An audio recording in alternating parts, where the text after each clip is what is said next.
Welcome to a ride on the outside. MMA is full of people on the inside. But what about the ones that watch from beyond? Welcome to the MMA Outsiders with Tom Albano and Zain Bando on the Empty the Bench Podcast Network.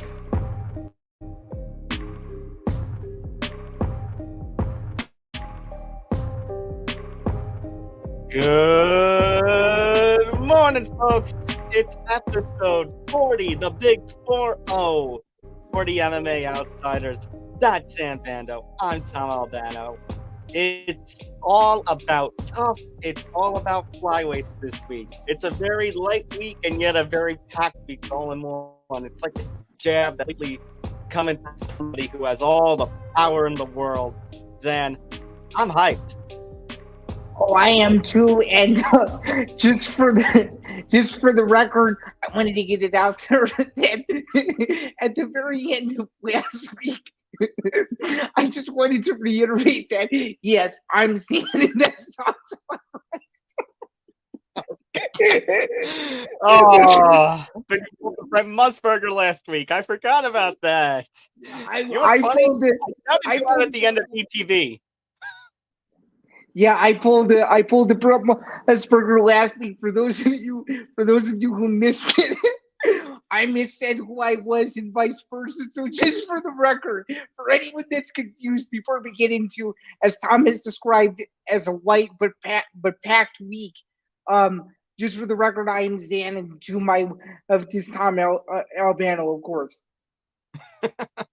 Yeah, so no confusion. Yeah, he's the one at BJ Penn, and he's the one doing the Bellator rankings, not me. So get that out of the way. Speaking of, make sure you hit that like button, make sure to subscribe, and hit the notification bell so you get notified of every episode of the MMA Outsiders and more from the Empty the Bench Network.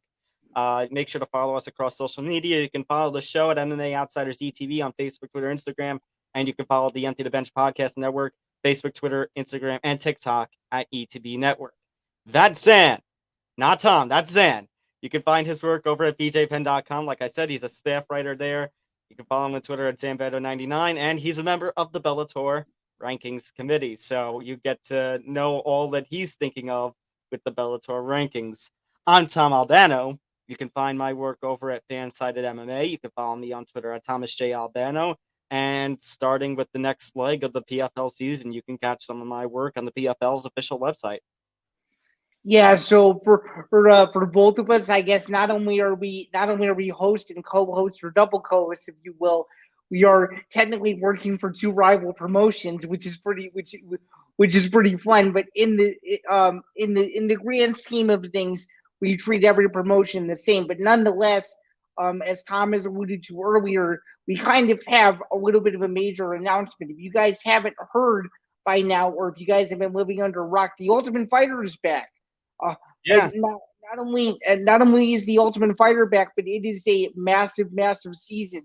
Oh, just so you guys know, we will be doing a live post episode reaction show that will air immediately following every episode for the next 10 weeks. It'll be called Tough Enough, the Ultimate Fighter Aftermath. So, as a little disclaimer, if you have not seen an episode for a given week, do not watch the live stream, because we will be breaking spoilers about what happens on the show.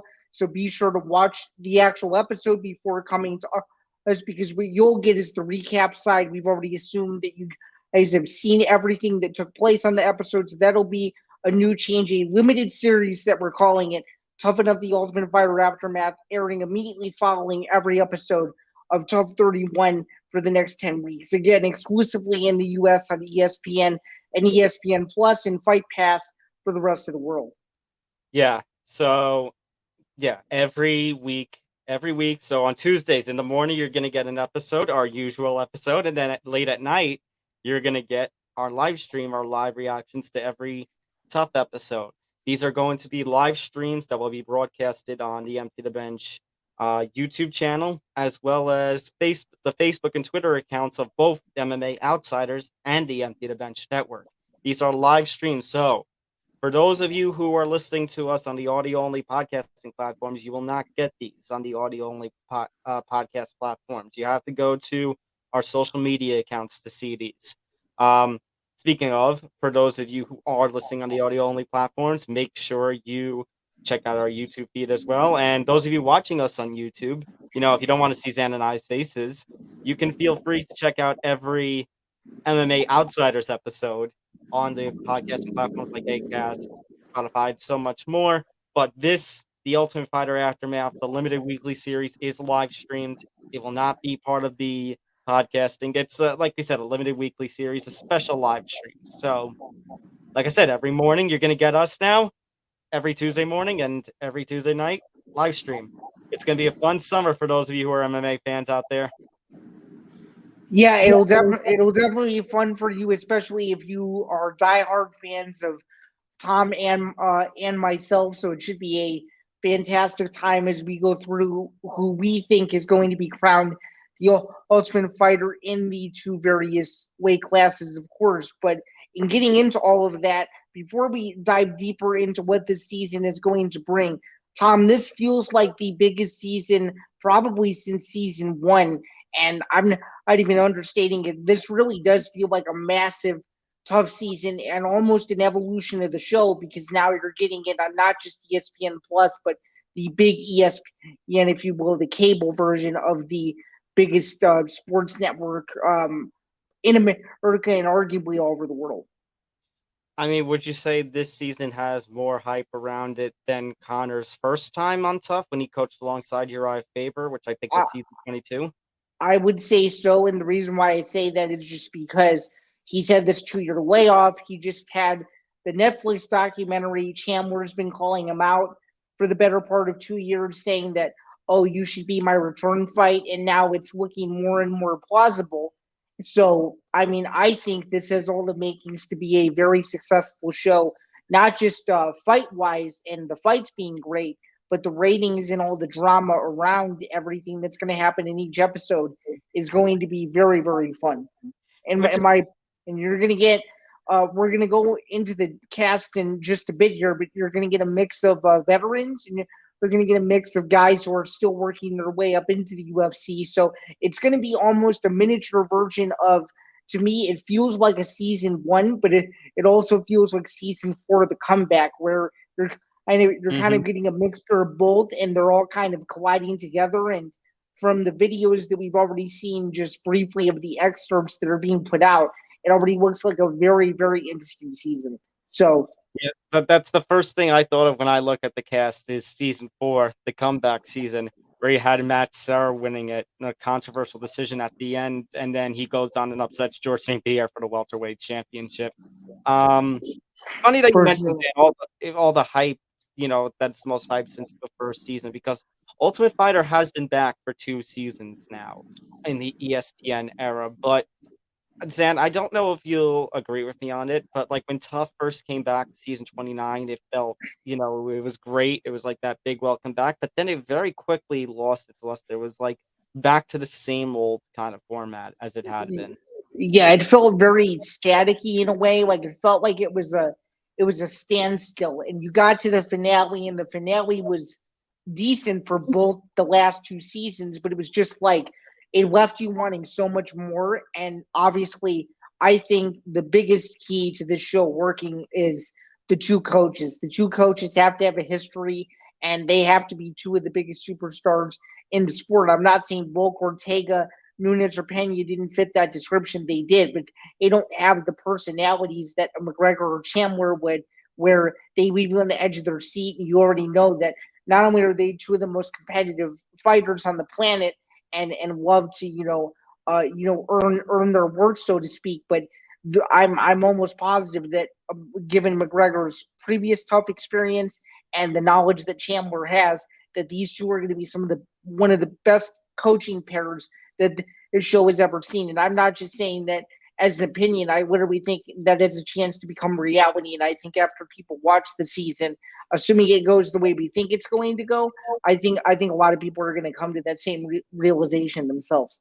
Well, number one, I think that the reason that this is on linear ESPN and not just ESPN Plus like the last couple of seasons were, is because it involves Conor McGregor, the biggest star in this sport, and it involves somebody who can deliver a good fight and can go, jab for jab with him, not just in the cage, but verbally as well. And somebody like Michael Chandler, who, if you remember, Stan, a couple of years ago, there was all this hype in the world after Michael Chandler left Bellator to sign with UFC, and we basically have seen a lot of firefights and a lot of amazing fights ever since Chandler has come here. McGregor and Chandler, whenever this fight happens, will probably be on that caliber as well. But here's my question about hype, and here's my question about what you're talking about with Tough and the coaches.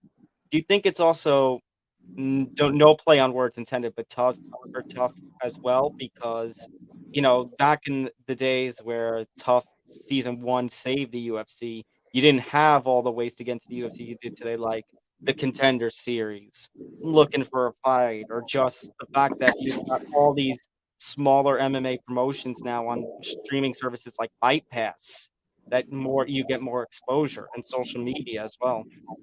Yeah, it's a good question. I mean, it kind of goes back to what I said before about, having the right pair of coaches. But I think now with the UFC being so big, they can use all of these feeder methods that you mentioned that no matter which way you get in, the way the UFC is going to market you is they're going to market you like you're already in the UFC.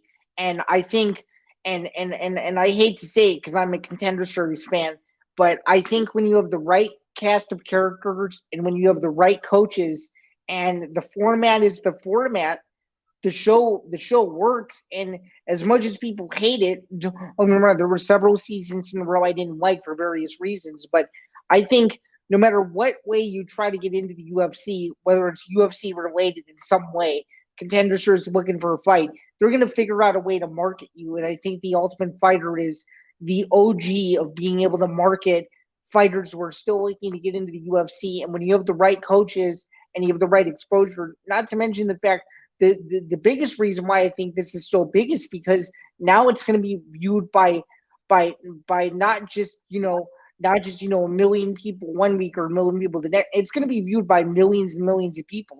This is bigger than any season that they did on FS1. This is bigger than any season they ever did on Spike. This is where the UFC wants to be, and this is the smartest business decision that they could have made for the season to air on ESPN, because now everybody's going to get a chance to watch it, whether you're a cord cutter or not. And I think that's what Tough has been missing for years, is everyone being given the equal opportunity to see what the show is all about.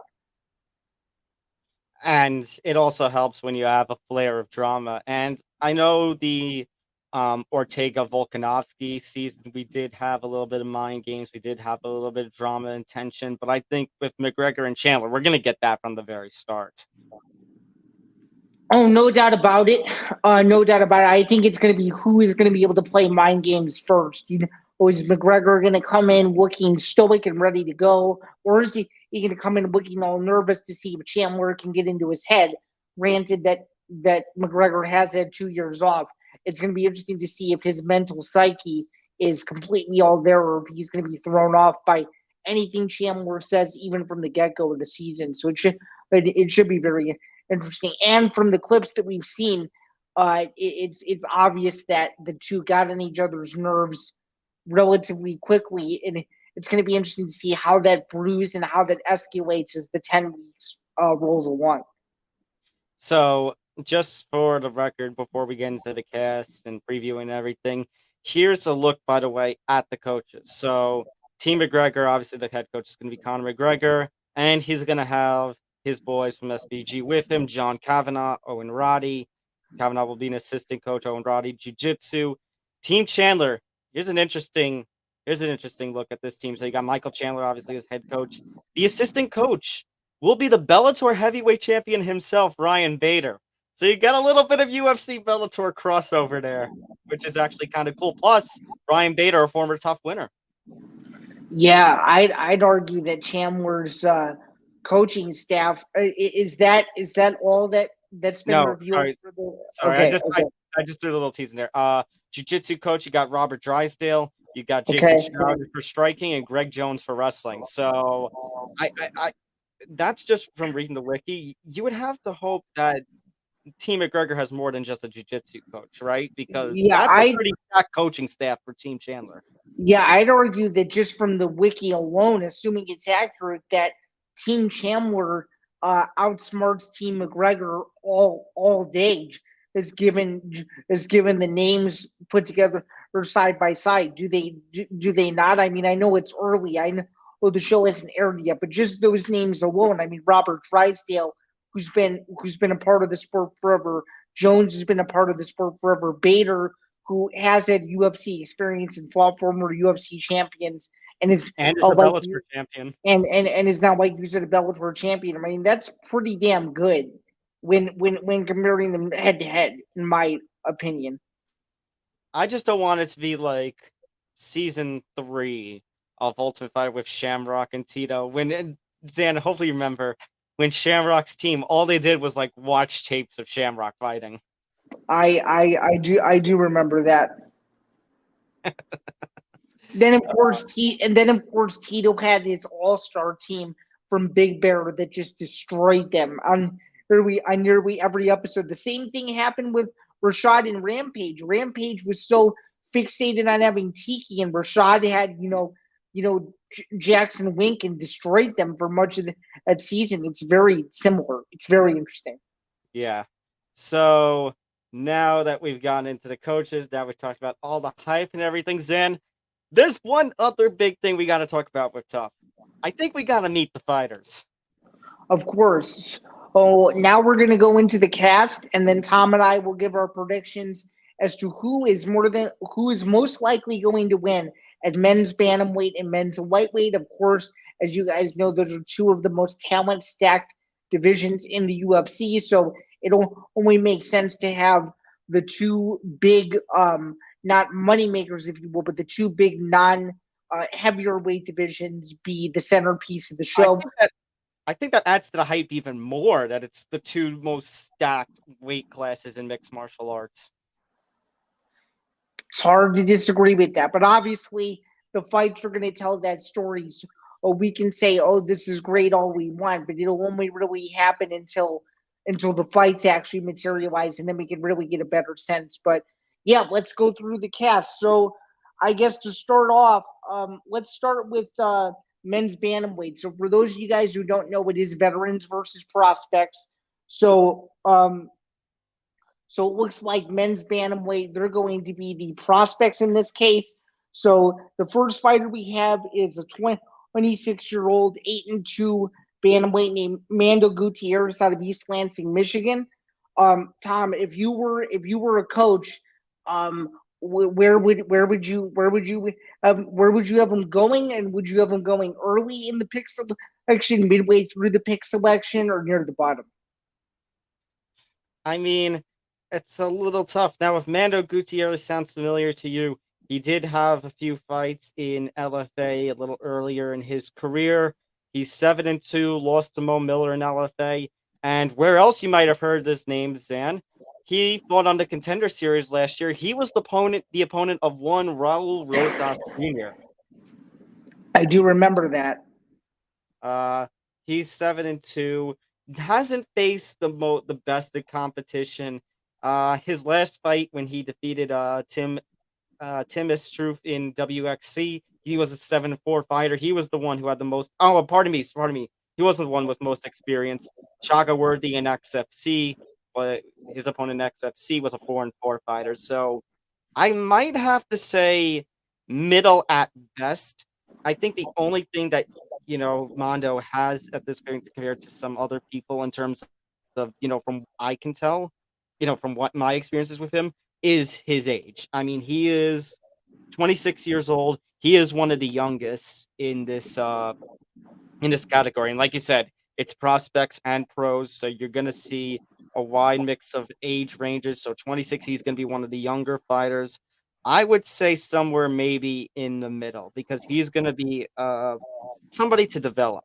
Now, he's got some interesting names under his belt. And like I said, he's got the LFA experience. He's got the Contender Series experience, but needs a little more seasoning.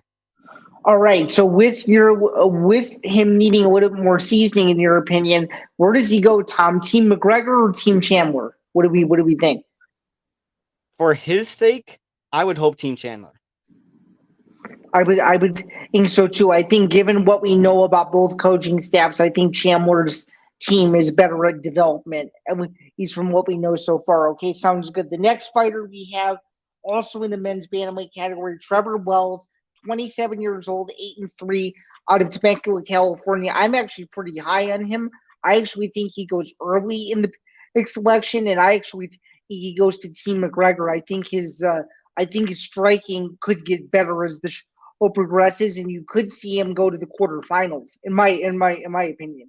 Yeah, if Team McGregor picks up Trevor Wells, I think he might have the potential, Zan, to be the star from Team McGregor, the young star, I should say. As you mentioned, 8-3. He has experience in Combate Global, has experience in the LFA. His most notable loss is to Chris O'Con, who Chris O'Con has actually fought quite a few names on this little list of tough competitors here. But you are right. He's got a lot of talent, Trevor Wells. He's got a 4-fight win streak. He actually fought last in October at Uriah Faber's promotion. I So watched that fight. He looked good. I caught it afterward, and he looked really good. I thought he was going to be on this season of the Contender Series, or to see him not get a Contender Series bid and go to Tough was a little bit surprising to me. I don't know about you. This is also someone that Nolan King, who's like a prospect genius. So is Sean Bitzer. Also, those two have been high on Wells for quite some time now. So to see him get his opportunity is pretty gigantic. yeah, I think Trevor Wells might have to be, depending on how he can develop himself during these episodes. I think he could be a favorite for bantamweight. For sure. So now moving down the list, we have a more experienced men's bantamweight competitor. We've got 35-year-old Carlos Vera. He's 12-3 out of Falls Church, Virginia. Tom, what do you have on Vera that you like about him? And could you see him going to Team Chandler just given his experience factor? So Carlos Vera, actually, Zan, is also somebody who's coming in, despite his age, on quite a bit of hype. He's coming in on a 4-fight win streak. All 4 fights coming in Fury FC. Uh, Given he's got quite a bit of experience under his belt. His competition 8-1, 5-1, 9-4, 7-3, 12-4, 4-11, which is a little weird. 9-1. So maybe for the experience factor, I could see him going over to Team Chandler. That being said, Zan, 35 years old, he doesn't have a lot of time left. I think if he's going to want to get into the UFC, he's got to make a statement on this season. I'm a little concerned when you got the likes of Wells and Hunter Azure and Brad Katana and so forth in bantamweight. So, gut feeling, do you think he goes to Team Chandler or Team McGregor?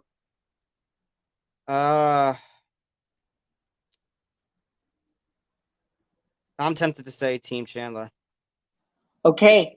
He's a toss-up. He's a big toss-up. This is one that I'm going to have to disagree with. If you want, I actually could see him going to Team McGregor midway through the selection process. Okay, but like I said, I don't have all the good gut feelings in the world that he would go to Team Chandler. He's a big toss-up. He's an unknown for me. For sure. All right, Rico DeSulio, 36 years old, 11-2 out of Massachusetts. This guy seems like he would just fit the Team McGregor mold. Yeah, nearly right out of the gate, either as a number 1 overall pick for McGregor or a number 2 overall pick, in my opinion. So he's won 4 of his last 5. 2 of those fights came in the CES. He actually competed, Zan, on the 2018 season of Dana White's Contender Series, where he lost to Montel Jackson. What is something noteworthy, Zan, is after that 2018 Contender Series appearance, he didn't fight in MMA for 4 years, which is also a bit of a concern. Early in his career, he got off to a good start. Actually had a couple of wins in Bellator in the mid-2010s, a couple of fights in CES. early on. He's fought primarily in CES for his career. Okay, so he's got a mix of wins by KO, submission, decision. So nothing that I could really say stand out as there. What's the reason behind his 4-year layoff? Is that public knowledge as to why he took 4 years off? That I think is a good question. I'm trying to figure that out right now. No knowledge that I could see. Well, that's what the show is for, right? Yeah, I guess we'll find out on the show. Yeah. So, as I said, I mean that seems like a pretty good resume. In your opinion, what is his best win out of 11 wins? In your opinion? I'm sorry. Oh, hang on. I have to get back to his page now. I was trying to search up the 4-year layoff. Sure. Out of his best win out of all of these, I mean, probably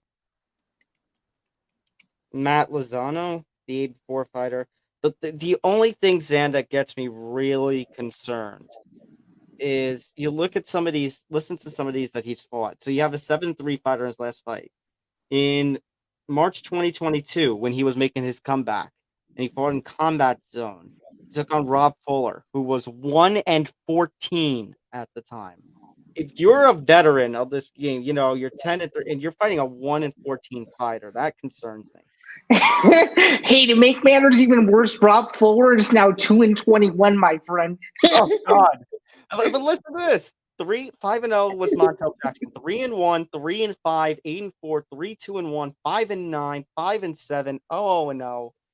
Zan, this is going to be a hot take. First round elimination. He's not getting out of the first round. Yeah, I could see it. So you don't even think he's going to make it into the house, do you? I mean, I think everyone's getting into the house because it's 2 different weight classes. Oh yeah, that's right. But you think he'll lose his preliminary fight, though, right? Oh yeah, big time. Especially if you get matched up with somebody with experience. Yeah, without a doubt, so far out of all the guys we've reviewed, the worst strength of schedule coming into the show, without a doubt. Absolutely. All right, moving on to someone who my former editor and your current editor knows pretty well. Cody Gibson, 35, arguably one of the more experienced fighters on the show, currently coming in with a 19-8 record. This is someone that I think both coaches should be very high on, and I could see him getting picked very early in this team selection process. What do you think? Excellent jiu-jitsu by Cody Gibson. Actually went 1-3 with the UFC between 2014 and 2015. And Zan, here are his losses: Douglas Silver de Andrade, Manvel Gamburian, and a UFC 170, which was Gibson's debut, a young Aljamain Sterling. Oh, I remember. I remember that. Yeah. So got experience. And Zan, his last 3 fights, 2-1. A loss was to Ray Borg. His 2 victories in his last 3, John Dodson and Francisco Rivera. So you got somebody with some decent experience here. He's probably, out of the 5 that we've reviewed so far, the most decent in terms of experience. It's a little unfortunate that he lost to Ray Borg, given Ray Borg's series of weight missing issues that he's had over the years, but still a pretty good resume in his last 3. Someone who I could see going very early. This next fighter we're going to talk about, though, I actually have him going as the first overall pick by either coach. Tamir Valiev, when I saw his name on this casting list, I'm like, there is no possible way he's going to go number 1. He's one of the most exciting Russian fighters in the sport right now. Oh, that's not signed to one of the major promotions, and I think he has a chance to go very deep in the competition. I really do. And Zan, it was not that long ago where Timur Valiev was on the UFC roster. He was released back in June. In his record in the UFC in his recent run between 2020 and 2022, he went 2-1-1. He lost originally that fight with Trevin Jones in August of 2020, but Zan, if you remember, that got overturned to the no contest, the marijuana. Trevin Jones had the big finish, comeback finish. and then it got overturned because of marijuana. After that, Valiev beat Martin Day. He beat Rayoni Barcelos, but then he lost to Jack Shore in London in March 22 and got Yeah, cut.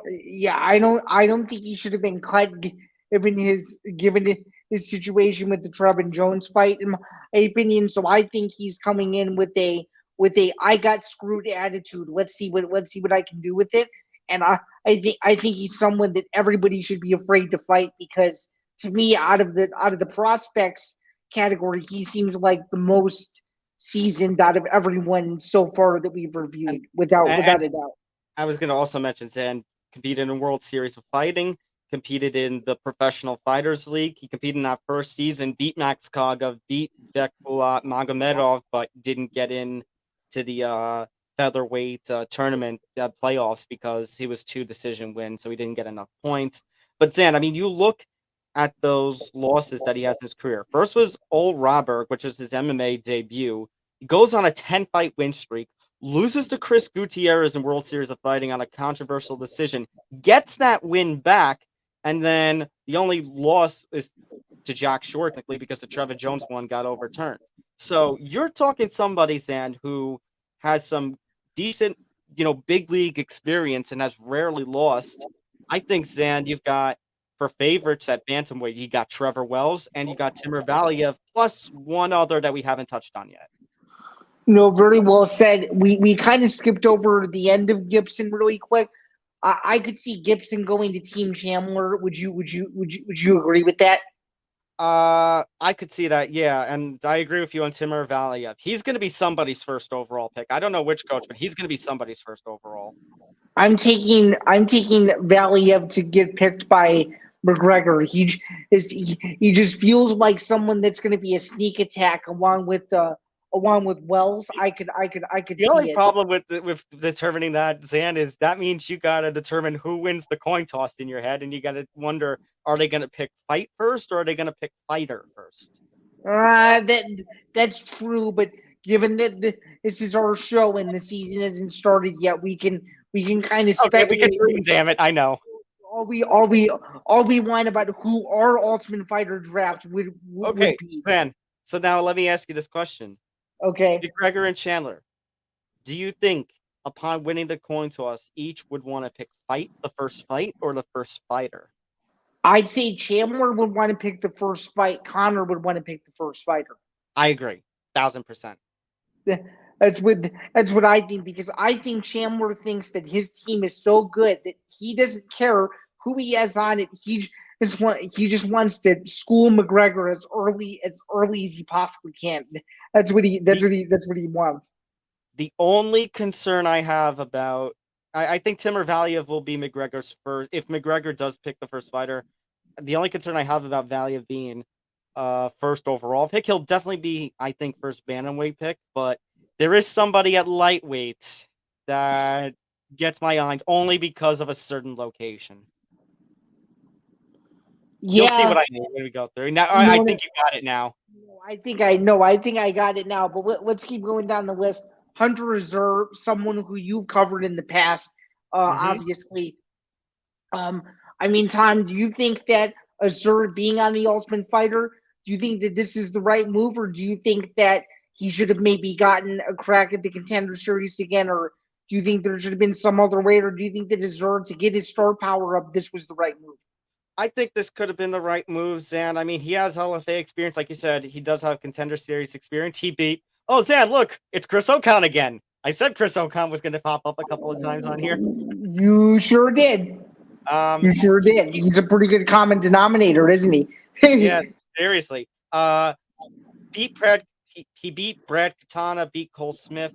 His only losses in UFC are to Brian Kelleher and Jack Shore, and Jack Shore was a split decision. So, I mean, those are not bad losses. So I think Tough would probably be a good second chance. I think he's a pretty decent wrestler. I think, like I said, he's got the bigger stage experience. That being said, I don't know if I necessarily will favor him, especially when we talk about, I think you can tell who my top three are: Wells, Valiev, and the next guy we're going to talk about to round out bantamweight.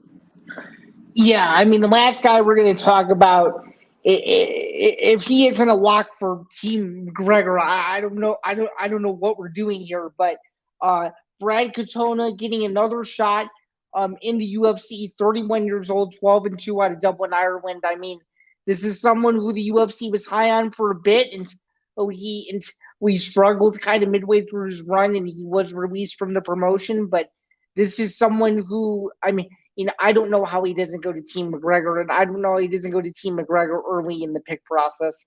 And he's actually one of my two concerns about if Valiev would actually be a top pick for him, because I could see a situation, Zan, where Katana gets picked by McGregor, and then Chandler uses that to take Valiev.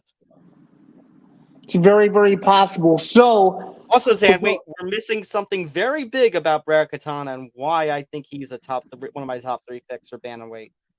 He has won the Ultimate Fighter before. He sure has. He won Tough 27, the undefeated season with Cormier and Stipe. So, like you said, he's got the tough experience. He lost to Hunter Azure. And Zan, do you know who his other loss in the UFC was? I can't remember. Merab Dvalishvili. That's pretty unbelievable given where Merab is now, right? But then ever since then, Zan, he's won 4 straight in Brave. So I think this is a good second chance for Brad Katana, and I think Zan a potential favorite to go far. So that's men's bantamweight. I've already said my top 3. My top 3 for men's bantamweight are Timur Valiev, Brad Katana, and Trevor Wells as my potential favorite. I'm gonna go. For me, we're going with Cody Gibson, Timur Valiev, and Brad Katana. Those are my top 3.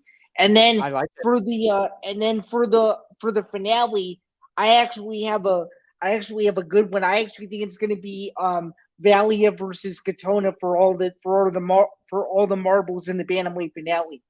Oh, please let that be the bantamweight finale, please. That would be fantastic. No, absolutely.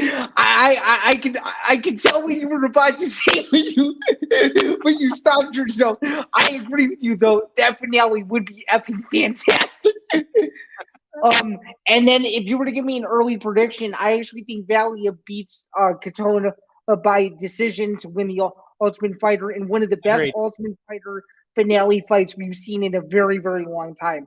That's Valiev over Katana by decision. I'm with you. All right, so now we're gonna move over to. Are we calling the lightweight division the veteran side now? Would you say? I don't know, Zan. I think there's a mix of both, to be honest, across the weight classes. You're not wrong. Now that I'm re-looking at the list, you are absolutely right. There definitely is a mix of prospects and veterans. So for those of you who were confused, weight class doesn't matter. There is a mix of prospects and contenders for both bantamweight and lightweight. So let's go down the list. First, we have Landon Quinones. He's 27, 7-1-1 out of Sunrise, Florida. Given Michael Chandler's American Top Team ties, I don't see how he doesn't go to Team Chandler. What do you think? Yeah, I think he goes to Team Chandler. The Lone Wolves, and his MMA debut, his professional MMA debut, I should say, came in a Bellator, a weird Bellator card. This might have been their partnership with the racing, and Monster Energy. Yeah, it was. They held it at one of the racing ways in 2017. That went to a draw. Ever since then, Zan, he's been purely with Titan FC, where he's gone 7-1 since. I think he's somebody to really watch out for. Actually, he's the Titan FC, Zan, lightweight champion. So I think he's got to be one of the top names across this tough season in terms of prospects. First opportunity, first big crack at the big stage. Could you see him if his draws are good? Could you see him making it to the quarterfinals? Yes, if the cards lay out right, yes. And Zan, if he puts on a good showing, even if he doesn't win the lightweight season, I could see the UFC still offering him some sort of contract. I would agree, whether it's a contender series deal, a developmental contract, or a straight up contract, right? Yep. All right, cool. So we both agree, Quinones to Team Chandler. We're now going to move on to Aaron McKenzie, 26, 11-2-1 out of Oklahoma City, Oklahoma. Not a ton of Oklahoma natives in the UFC, so it's nice to see a little bit more of that Western vibe, if you will, on that part of the country. What do you have on McKenzie that And Zan, you think stands out? Something to note. Just last year, his last fight in April 2022, he won the LFA lightweight championship. So we got another regional scene lightweight champion here, who also has competed in Bellator. He beat Sean Clements and lost to Chris Gonzalez. Not a terrible loss, Chris Gonzalez. He was 3-0 at the time. And that Chris Gonzalez fight, that was his last loss in his last 7 fights. So you got somebody else coming in with quite a bit of momentum. Great wrestler, great jiu-jitsu. If he gets the right draws, Dan, I mean, if he gets somebody who is primarily stand-up, I could see McKenzie trying to bring the fight to the ground and win the fight on the, grind it out on the ground for a win. Yeah, I think this is a toss-up in terms of coaches. So I'm going to go on a limb and say McKenzie gets picked by Team McGregor. Yeah, I'll say McGregor, but I think, like you said, this is a toss-up. It's like me, what I thought with Vera. It could go either way. I don't know why I feel this way, but our next contestant, Nate Gentleman, to me, it feels like he is the perfect match for the very first fight on Tough, and I don't know why I feel that way, but I just feel like there's something about him that makes me think that okay, he could very easily be the first fight and not the first pick. Plenty of LFA experience. Great submission artist. A good submission artist is Nate Gemmerman. Of his 16 wins, 16 wins, and 12 of them have come by submission. Quite a bit of LFA experience. He last fought last year in the PFL, coming in mid-season to the PFL at PFL 4, fought on the prelims, defeated Jake Childers by second-round submission. Yeah, so it's obvious that this guy is nasty on the ground, and you can see why I think he could be the first fight, right? Yeah, just because he could deliver something nasty, and he could be one of those dark horses that you want to knock out early. That's exactly right. I guess you could say something similar about Lee Hammond. To me, he feels like a lock for Team McGregor. 5-0 out of Ireland, one of the younger fighters on this season, and someone who I think, again, if he gets the right draws, he could win his first fight and possibly even his second fight based on who is still remaining in the competition. And he's my other concern. Katana and Hammond, Zan, are my concerns about if Valiev would really go to Team McGregor with the first pick. Because Katana, like I said, has the tough experience. It is an Ireland boy, is an SBG boy. And then Lee Hammond is also an SBG. But you also got the fact that he's only 5-0. He's only 26. Maybe, McGregor can waste a little time and get some of those picks before acquiring Lee Hammond. Although, if you're Chandler, Zan, are you interested in selecting Lee Hammond just to do a little FU to McGregor? He very well could, but obviously, Tom, it depends on where they're at in the picking stages at that point. But I would not be surprised. What do you think? I mean, doesn't have a lot of experience. He beat a guy who was 6-0 in Kamartulo Sufiev in Super League MMA. But then, Dan, his most recent fight, he fought a guy who was 0-4. Yeah, that's not great. Yeah, there's not a lot here for Lee Hammond. So I could see him pretty much. Again, I don't know how much the SBG affiliation is going to make McGregor pick, his guys early. You get what I mean, right? Absolutely. All right, so now we're going to move on to Austin Hubbard. Austin Hubbard has UFC experience, finished his run at 3-4, and you could argue that his best win was probably, I would probably say Kyle Prepel, because if you think about it, the Max Roshkov, it did not go according to plan. Obviously, Max decided to end the fight on the stool. So I think that I think that Austin Hubbard still has a lot to prove. And what I worry about is he's going to run into a young stud, and he's going to like a younger fighter or so to speak, that's maybe 26 or 27 and get floored in the very first fight. And Zen, that's actually my concern with the last 3 or 4 guys on our list at lightweight is that somebody like a Landon or an Aaron McKenzie could easily have their way with them, and that Landon and Aaron could basically use some of these veterans to boost their cred for the UFC and boost their way towards the finale or at least a semifinal push. For sure. So, with all that being said, I think we can both agree that I think we can both agree that Austin Hubbard is one of those ones where you might want to put an asterisk and might want to pause on putting him too far into the tournament, because I worry, just like you said, one of these other prospects, either Lee Hammond or somebody else could come in and snatch his lunch, if you will. I actually, you know what? I'm gonna make a prediction and say this. This is gonna be bold, but I don't know if they're still doing wild cards on this show anymore. But if they are, I think he's someone where if one of these guys gets hurt and they bring him back, I think he could be one of them. What do you think?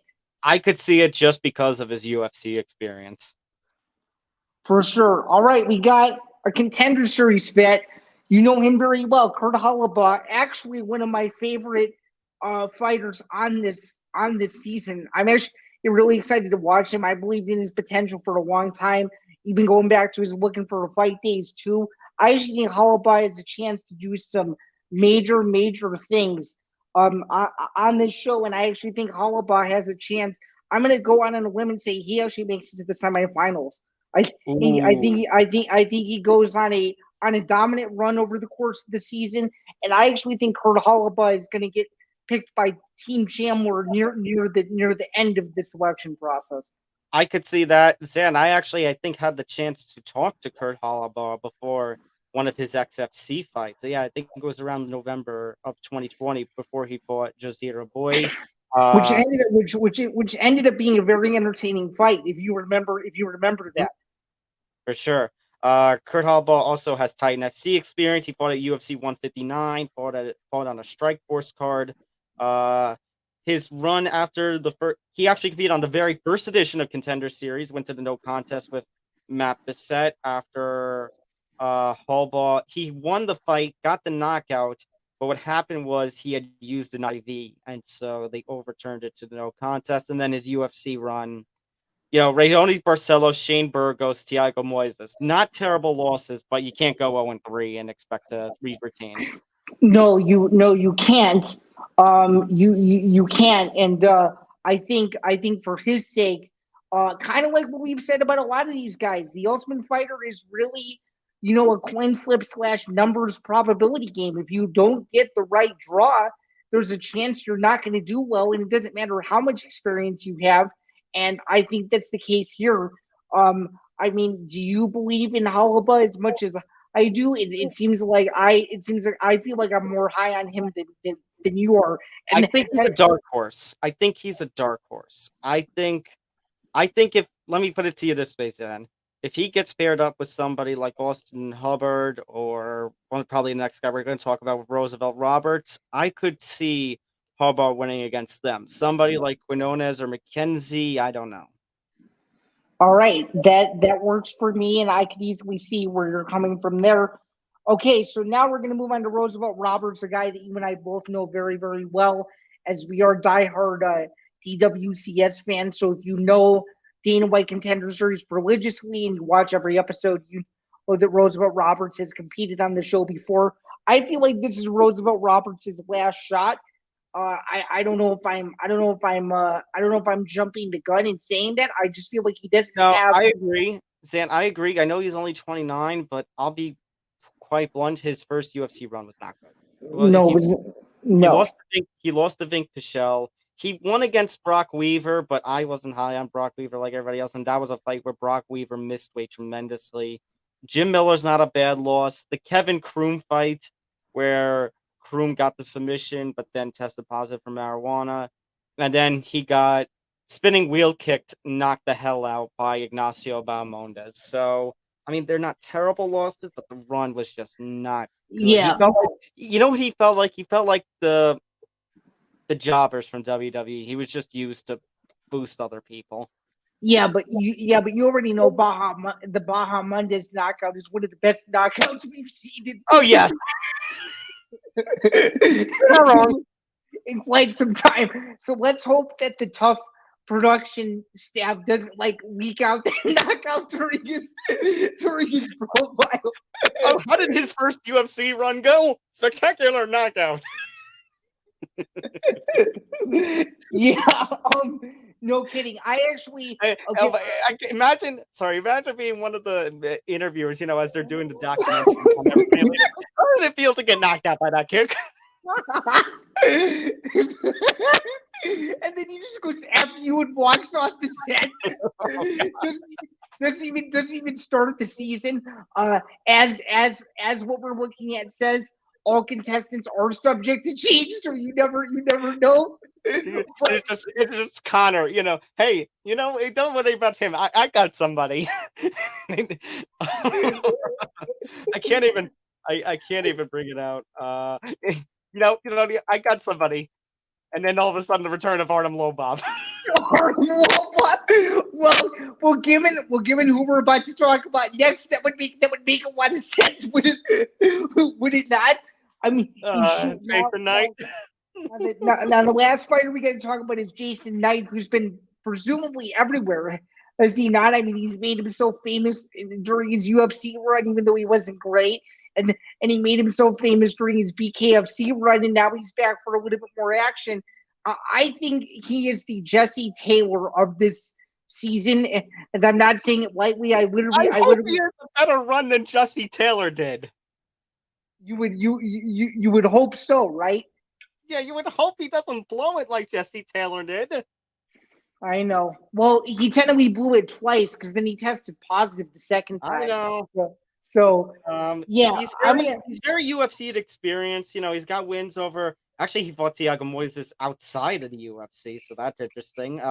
Beat Dan Hooker, beat Alex Caceres, Chaz Skelly, and then everything fell off a cliff when he lost to Ricardo Lamas. Yeah, not only did he lose to Ricardo Lamas, he looked horrible in that fight. So it's not great. And I feel like this is also another situation similar to Roosevelt Roberts and Kurt Hollabaugh, where it could be their last chances too. So I think you haven't really done the last few. I'm going to say Roosevelt Roberts goes to Team Chandler and Kurt Hollabaugh goes to Team McGregor, which leaves us with Jason Knight, who I actually think goes to Team McGregor also. What do you think? I could see it. I agree with you. As far as our top three picks for me, I got to go with probably Landon Quinones and Aaron McKenzie. Actually, Aaron McKenzie, he's got plenty of experience. Aaron McKenzie, Landon Quinones, and then all the veterans we've talked about in the lightweight scene here. I mean, that's tough. I might go with Hollabaugh as my third. Interesting. Mine's a little different than yours. I like we'll go two prospects and a vet. So I'm taking Aaron McKenzie, I'm taking Lee Hammond, and I'm actually gonna believe in him this time, and I'm gonna say Roosevelt Roberts is my third out of my top three in that category. So I think we are in agreement that our pick for lightweight is going to be Aaron McKenzie. Yes. And right, in terms of the finale, who could you see McKenzie on the other side of? I mean, I could see it being somebody like Hammond or a Hollabaugh, although Aaron McKenzie versus Landon Quinones just sticks out to me as the kind of perfect fight for lightweight for the finale. Yeah, I'm actually regional champ. You know what I mean? Yeah, I'm gonna go McKenzie versus Jennerman for the finale, and then McKenzie win the show. All right. So that's a lot we've gone through, but I'm excited. So just one more plug here. Live streams every week after Tough with myself and Zan. Tough Enough, the Ultimate Fighter Aftermath. Begins tonight after the premiere. So the premiere is 10 p.m. Eastern on ESPN. And then right after that, about 11 p.m. Eastern, stay tuned. Me and Zan will go live for 20, 30 minutes to recap everything. We'll do that every week for Top 31. Yeah, we're very much looking forward to it. And if you guys like it, we'll continue to do it for future seasons and future UFC specials or Bellator specials for that matter when they arise. So thank you again for understanding the schedule switch, but no, we're doing it for the betterment of the viewers and what you guys want to see and hear, which is us scream at each other for 20 minutes every week talking about what the bracket should look like and what the bracket currently looks like, and hopefully we get one of those printable brackets so we can see how good your bracket is compared to mine versus how bad my bracket is compared to yours, et cetera, et cetera. This is the UFC version of a tournament, so to speak. But speaking of MMA and competitors, I guess you could say, their sister promotion Bellator has now launched the men's flyweight division. This has been a long time coming. You knew it was going to happen under Scott Coker in his tenure at some point, and it is now happening. And Tom, we're going to get into this in just a second, but Bellator launching a men's flyweight division is just something that Scott Coker would totally do as almost like a leverage play to say, hey, we're still kind of in the running too. PFL had their big Francis news. The UFC had their big summer blockbuster schedule. We're just going to launch a new division and also re-sign Chris Cyborg. Tom, I think this was part of Bellator's bombshell news, and they did it well. What do you think of Bellator's new edition, and do you think this is a great idea? So this edition actually puts them 4 weight classes ahead of PFL, although remember PFL only ever does 6 weight classes because they have their season format, and only puts them 2 behind the UFC. But Zan, let's really count that as 1 because we can't really count women's featherweight as an actual division in the UFC now, can we? No, we really can't. For obvious reasons, of course. Just look at Jedi Goodman's tweets about women's featherweight rankings every week, and then you'll understand if you don't get it. But my point here with men's flyweight, Zan, I think it's about time. I think Zan, I thought when the flyweight division was getting cleaned around 2018, 2019 in the UFC, Bellator would have done something like this. They would have jumped on something like this. Nevertheless, I love it. More opportunities in the sport, more opportunities for, fighters who are specifically at the flyweight weight class to go to a major MMA promotion. And again, Zan, you're right that it's a way to get Bellator its major news for the summer. It's a way that, if Bellator should be bought out by either the PFL or one championship, it's going to make, for a really good, if they combine one of those, if Bellator and one of those promotions combine forces, it makes for a really stacked roster, more opportunities. I'm all for this. Yeah, I'm all for this too, and I just don't see how you couldn't be. It's just a matter of how are they going to build up the division? Is it going to be, guys who, don't get signed on Dana White Contender Series or don't get signed via road to the UFC, or are they going to do what they've done in the past, Tom, and build their stars homegrown, kind of like what they did with AJ McKee? Or do you think it's going to be a mix of both? What do you think? I could see a mix of both. I mean, it seems like Kyoji Horiguchi is going to be. They're trying to make their star of this weight class now. Kyoji Horiguchi is a bantamweight champion for Bellator and RIZIN. But Zan, back in the day, Kyoji Horiguchi was a flyweight competitor. So it's not like he is inexperienced here. But Zan, I could very well see them taking, whatever flyweights that the UFC doesn't want or one championship doesn't want. And I could see them basically trying to build from the ground up. Because we've seen, Zan, some of these makeshift divisions that the UFC tries out, like a women's featherweight, and it doesn't really go well. I could see a situation here where they're just going to get anybody that they can, regardless of where they come from, to try and build a reputation for the division early. And, here's hoping for some great success for men's 125 for Bellator. For sure. And do you also think, in some ways, this could be a way to kind of wink, wink, nudge, nudge the UFC, like, hey, you guys have really struggled building your flyweight division. When the names aren't Davison Figueiredo and Brandon Moreno, this is our way of saying we're coming on your tail, and Yeah. we're not gonna stop until we have the best flyweight division in the sport. That's to me, that's what it really feels like. Oh, absolutely, and it's good to do. It's just like I said, Zan. You should have done this around 2019 when it looked like the flyweight division was going to fold.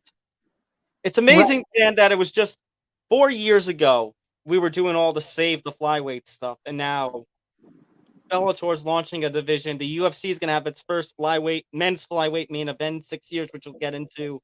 And Zan, you know when they're going to crown the first Bellator flyweight champion? In the co-main event. Almost immediately. Yeah, in the co-main event of Zan, a really awesome card. So last week we talked about, 2 weeks ago we talked about the UFC's bombshell of UFC 291 on July 29th, headlined by Poirier, Gaethje 2. Last week we mentioned July 29th also be Crawford Spence, and now Zan, the very next day, oh boy, the second ever BellatorxRIZIN crossover event in Japan. Co-headliner Kyoji Horiguchi versus Makoto Shinryu for the inaugural Bellator Flyweight Championship. The main event, the final quarterfinal fight in the Bellator Lightweight Grand Prix. AJ McKee versus not Patricio Pitbull, but Patricky Pitbull. Yeah, because for those of you who don't know by now, Patricio Pitbull will be competing, obviously on the Chicago card in a couple of weeks. So that leaves his brother to do the honors, of course. Oh, so it makes a whole lot of sense there. Patricky, former lightweight champion, just like Patricio, and Patricky, somebody who RIZIN fans are very familiar with. Absolutely, very well said. More on Shinryu. I think he's someone that not a lot of people know about, but he's without a doubt one of the best fighters to come out of Japan in quite some time. He has some solid wins. His most impressive one coming at RIZIN in July of 2022 against then 35-30-2, a lot of experience. Hideo Takuro, and truly, I just think that he's just someone where, he's good wherever the fight goes. And Horiguchi, who we both know has been around forever, I think cannot underestimate him, because I literally think if he wins this fight and wins the flyweight championship, he's not just the president of the flyweight division, but he is without a doubt a potential future of the Bellator flyweight division, and someone where if you're a betting man, it might be a solid early pick.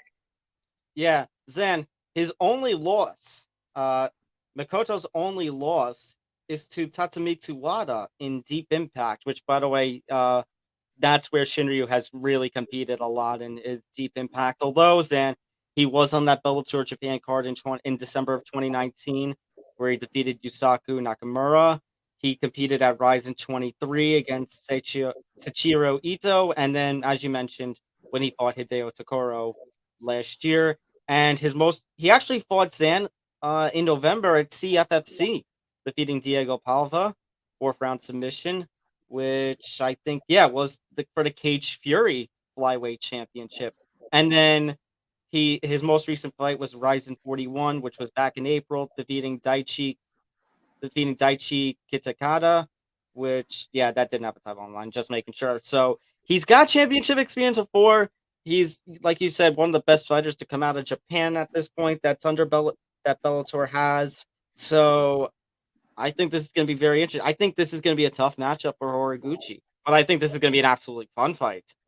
Oh, absolutely. I'm going to say Horiguchi is my early pick, but don't be surprised if Shinryu catches him in something late that could stun what I would presume would be a very quiet Japanese crowd.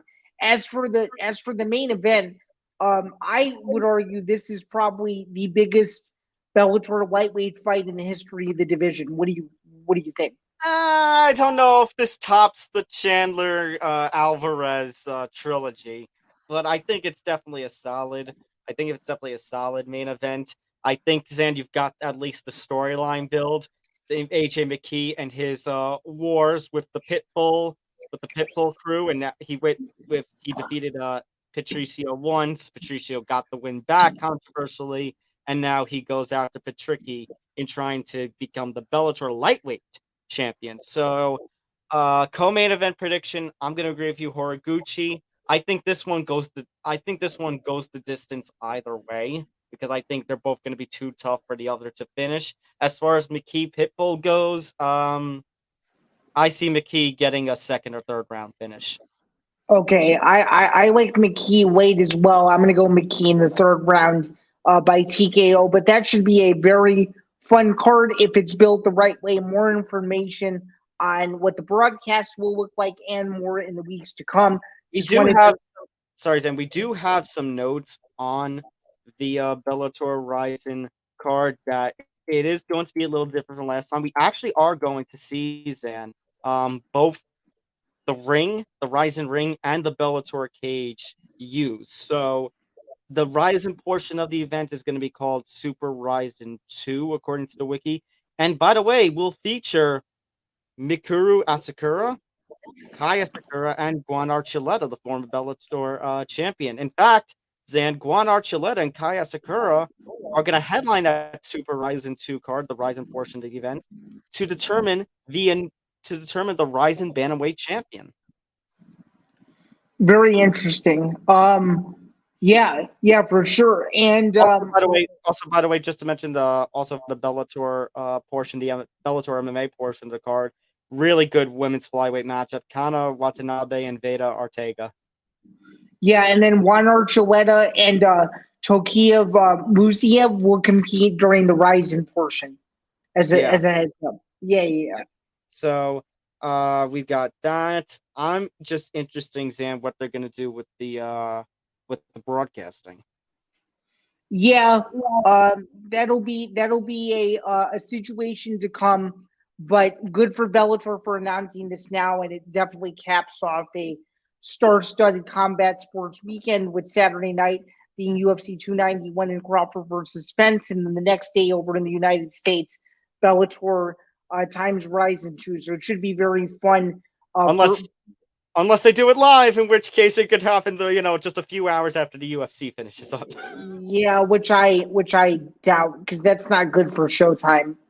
Or they'll have to figure it out. I think my prediction is they'll air it Sunday in the United States and they'll air it live. That's my it'll be like a Sunday at like 2 or 3 p.m. and they'll air it live. Or Sunday. I feel like with the card that big, it has to be aired live in the United States. Live. It has to be. They can't do the tape delay mess again. They can't. No, they can't. And I think they learned their lesson from last time because all the Twitter hooligans, if you will, were swarming the Bellator PR Twitter account asking them why in the world it was not live. So I think they heard the message loud and clear that it needs to be live, and for a media member's sake like you and I, it needs to be live for us, so we know that if we have to go live with breaking news, we'll be able to see it. Yeah. All right, just a couple other notes here from the UFC portion. Zan, UFC, according to Dana White, going to be doing a little bit of media stuff. So apparently they're working on a behind-the-scenes documentary with Roku, which there's little information on that. Although there's little information on this next thing, but I think it's kind of interesting. Working with Adam Sandler on a new UFC comedy. Yeah, this should be interesting. This is what happens when WME IMG merges with the WWE. You're going to get crossover things. Although Adam Sandler is represented by Endeavor, so I guess it kind of makes sense. Also, Zan, Adam Sandler's production company, the Happy Madison, you know what they were responsible for in 2012? At least partially. Was it something to do with the Fox deal or no? Nope. A little movie that had some MMA. Here Comes the Boom. Here Comes the Boom. Yeah. With Kevin James. Yeah.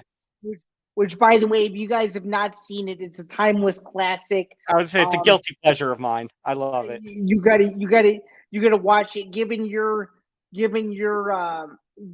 teaching experience, it probably makes your heart a little happy. Does it not? It's pretty cool. It would be the equivalent of like you somehow making your UFC debut and me having to have to fight Brock Lesnar. And then I'm sitting there in the front row, like trying to cover my eyes to make sure you don't get hurt. Hey. Or no, not even Brock Lesnar. It's me versus Francis Ngannou. Maybe I'm Francis's opponent. Oh, that's even worse. Even my level of MMA coaching would not be able to help you through that. I'll hire Ben Davis, I guess. That's a good point. For those of you who don't know, Ben Davis is a rising MMA media member, and he competed in a grappling event. It did not last very long over the weekend.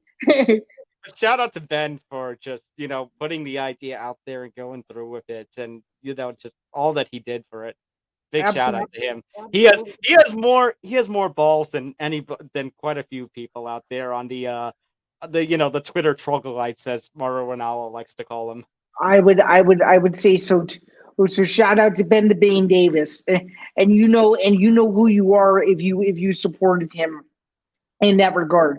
Nonetheless, though, this Adam Sandler UFC comedy, it should be hilarious. I hope it's like a series of sorts. That would be funny if it was like an actual sitcom series with actual characters in it. I think it's going to be my prediction is it's going to be a Adam Sandler UFC comedy that's going to start on Fight Pass, and if it's good enough, it'll go to Netflix or Hulu. That's what I think. Feels like something that I don't know, Zain. I'm just hearing Dana White and Adam Sandler present in this weird, UFC comedy. I don't know. Oops, we broke the octagon again or something. It feels like something that would have aired. This kind of idea would have aired back in the day on either the WB or UPN or something. Good point. Good point. This feels almost like it's going to be a remake of the Friends episode, but like over 20 years later. God. Which, by the way, if you have not seen the UFC Friends episode or the UFC Glee episode, they are timeless. They are absolutely timeless. I'm also interested. I know you actually mentioned before we started going about this behind the scenes documentary. This like I wonder what it's like a day in the life of being, I don't know, a UFC intern or something like that. Well, yeah. I mean, I would have been able to tell you had they hired me this summer, but unfortunately, they did not. Now that is something that I will always be curious about myself. So, well, maybe we'll find out with this Roku documentary. Yeah, well, hopefully there was supposed to be another documentary airing on Fox Nation with Tucker Carlson and Dana White, and obviously that blew up in smoke. That didn't. That might be a bad idea. Yeah, that might have been a really bad idea. Let's just hope it's not one of those situations either. But yeah, that's a documentary, Sand. You or I could have winded up on as like wanted media members. I'd say more so you than me, because for me, I've actually interacted with Dana White, and they've all been pretty darn positive. So you say that, Sand. You say that like we didn't mention last week where he talked to Robin Black and then he shat on Robin Black. Yeah, but I think Dana looks more at social media than he does actual like podcasts. Like, he's not going to sit and have time and listen to all of his insults. It's not like we have a compilation on our Empty the Bench channel of just insults. Don't say that. Morganson will do it. I mean, okay. I guess now we can put the video in production, and maybe he won't respond to it. All right. Let's just end with the main events of this week's UFC at the Apex. At the UFC Apex, because of course it is Kai Kara France versus Amir Albazi. This is your This is your typical UFC Apex main event, which is let's just Let's give a throw that little out. respect to the flyweights. I think that was part of the point of this week is to do tough and to give the flyweights respect. No, of course. What I'm saying is that this is a typical Apex fight in the sense that these two don't deserve to be fighting at the Apex. They deserve to be fighting in front of the crowd. Do you agree? Do you agree with that? Yes. Yes, especially Kaikar France, former interim title challenger, Amir Albazi, who's saying this is the biggest fight, the biggest opportunity that he has to put himself into title contention. This deserves a little better than and the original main event saying was Brendan Allen versus Jack Hermanson, which that deserved an international crowd and not the Apex. Which, by the way, you correctly predicted 4 weeks before the fight was announced. Who said that? You said that Hermanson versus Allen is a great fight, and they made the fight. But they put it at the Apex, and Zan, that fight or this fight, Zan, especially with somebody like Albazi or Cara France or Jack Hermanson, deserves to be international. Let's go to Europe. Let's go to Asia or New Zealand or something. Not the freaking Apex. Oh, I know. Although, what is nice, I guess, in some regard, is that the start time isn't that bad. So it's on linear ESPN this week, I think. It's just the main card though, not the prelims. All right, good enough. Yeah.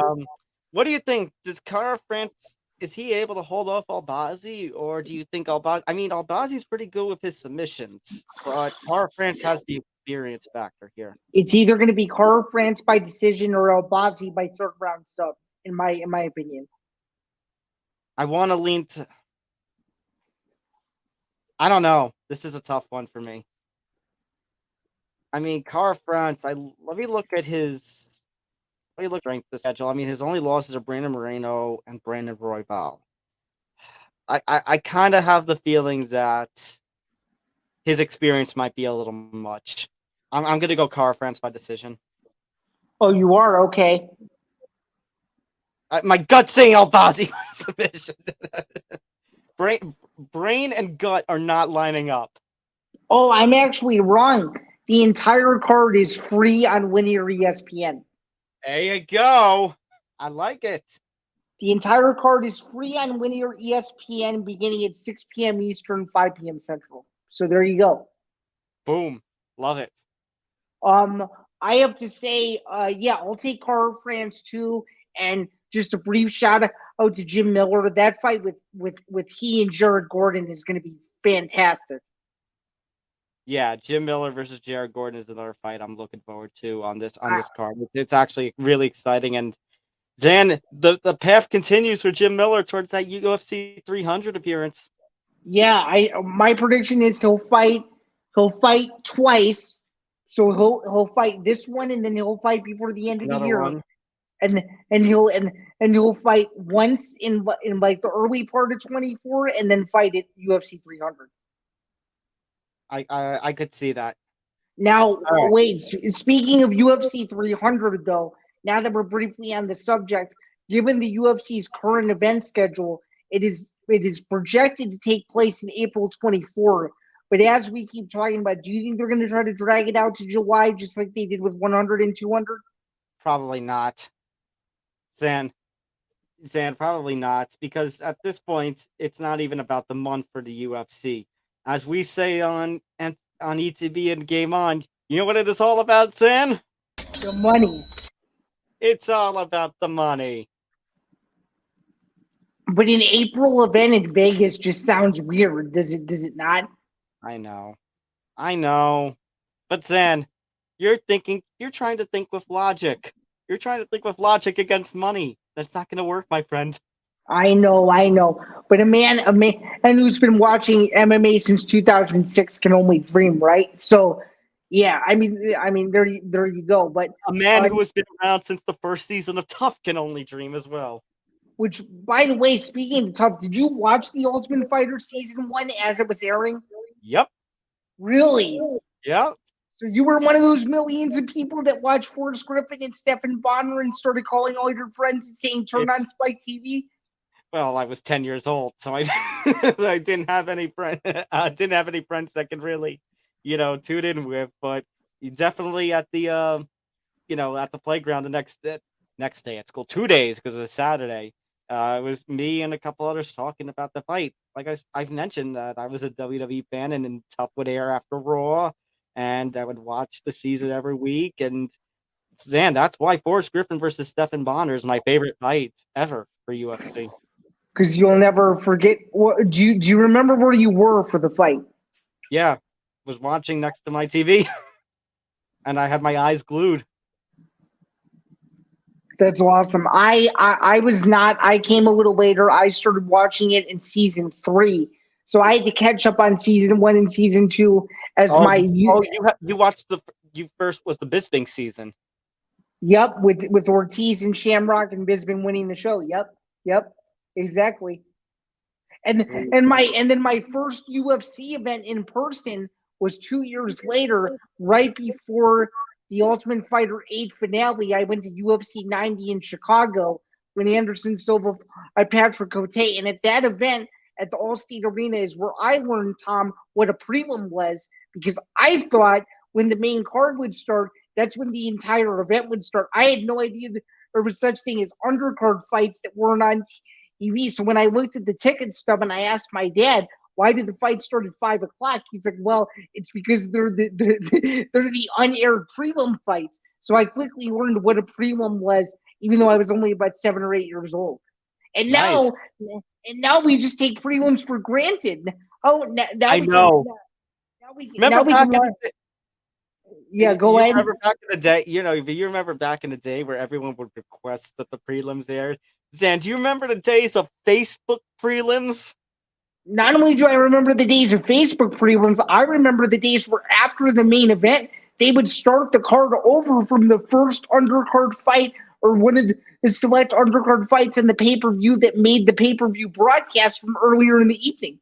Oh, yeah. I remember the days when they were basically, fights ended early and they needed time to fill. They just, here's a fight from the prelims, by the way. Yeah, they obviously don't do that anymore. Now we just take prelims for granted. There's actually speaking of prelims, I don't know how we got on this, but speaking of prelims, there actually is a very interesting video. I'll have to send it to you and we can also share it. There's a video of if you miss the prelims for every single UFC event, like all 42 events, if you don't watch a single prelim the entire year, how much UFC are you actually missing? And it's like a 30-minute video. Oh, I forget who the YouTuber was, but they basically go back and they say, a UFC prelim was established in 1997. There have been however many prelim fights over the course of 20 plus years. And it basically comes to the conclusion, do you or do you not miss a ton of UFC if you don't watch the prelims? But yeah, it's pretty cool how we both came up and started watching MMA around the same time. It's pretty cool. And then Zan, with Bellator and the most recent PFL event, we have post-lims. Yeah, which those I don't stay up for, but I've never understood the point of a post-lim, and I hope I do like the MMA after dark kind of feeling though. Oh come on! MMA after dark. It just feels like the cards take forever sometimes. I know. But I'm just thinking, Zan, of like, a card, like a post-lim kind of card, where it's like, almost like for those who watch wrestling, they would get it, the AEW dark, where it's almost like commentary just doesn't give a you-know-what at that point, and they just go rambling on about things in the middle of the fight. Yeah, like you get like a podcast with MMA fights going on. Yeah, no kidding. Very similar to a fight companion of sorts. Exactly. It's funny that we talk about prelims and about a lot of prelims, Zan, because we've reached our post-lim. We're done, I think. Yeah, we have reached our post-lim, if you will. So with that being said, this has been episode 40 of the MMA Outsiders. Before we get out of here, on your way out, be sure to like and subscribe and share the show. Be sure to turn on the notification bell on the Empty the Bench Network so you get notified of everything that is going on at the Empty the Bench Network, including all of the amazing content that's coming out across various shows. A lot going on in the sports world, especially this week with the conclusion of the Eastern Conference Finals and Western Conference Finals for the NBA and NHL. plus so much more. I'm Zain Bando. You can find my work over at bjpen.com. I'm a staff writer there. I'm also a Bellator rankings panelist. So whenever the rankings do come out, just know that even though there's a shift and change, I had some sort of and it's always so file all complaints to this guy here. You can file every ranking complaint to me, and I'll see what I can do so I can get better for the next one. I'm also striving to make sure that 8-0 fighters are not ranked in the top 6, and that the more experienced fighters go at the top. I'm trying. I'm advocating for it. We'll see where we'll see. Are you going to be one of those people who still rank Valerie Loretta after she loses to an unranked fighter? Right, you have to find out. You have to find out. I'm Tom Albano. You can find my work over at Fansided MMA, and like I mentioned in the intro, you can catch my work over at not just Fansided, but the PFL with some of their website stuff for the live results when the second half of the regular season begins in just a couple of weeks. Yeah, definitely check out Tom's work there. And then, of course, as you guys know, we've hinted at it. We will have live coverage of Bellator 297 in Chicago. I will be either for bjpen.com. It's probably the biggest early Bellator card of the summer, so I'm very much looking forward to that. Another credentialed combat sports event off the list. There will have all that and more as that. Hey, Sam, what the hell? What? Oh, can you see me now or no? Zan, look to your left. Look. Oh no! Well, you said it last week. Well, that was not me. Well, that was not me. I'll say that. I didn't even. No, that was me. Well, just to reiterate, unless we make it a part of the intro, I am still Zain. That is still Tom. I'm fixing everything. Don't worry. All right.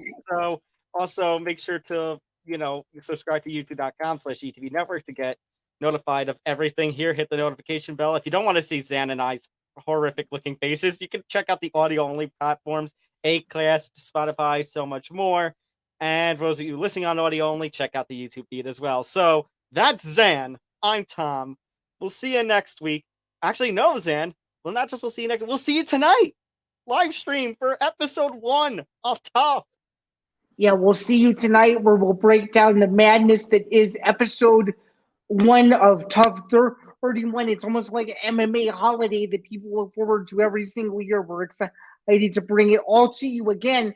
Just a reminder, The Ultimate Fighter is on linear ESPN for the first time ever, 10 p.m. Eastern, 7 p.m. Pacific. You don't want to miss it. Conor McGregor is back, and the UFC summer schedule is in full force. So here we go. Here we go. So we'll see you tonight. See you tonight.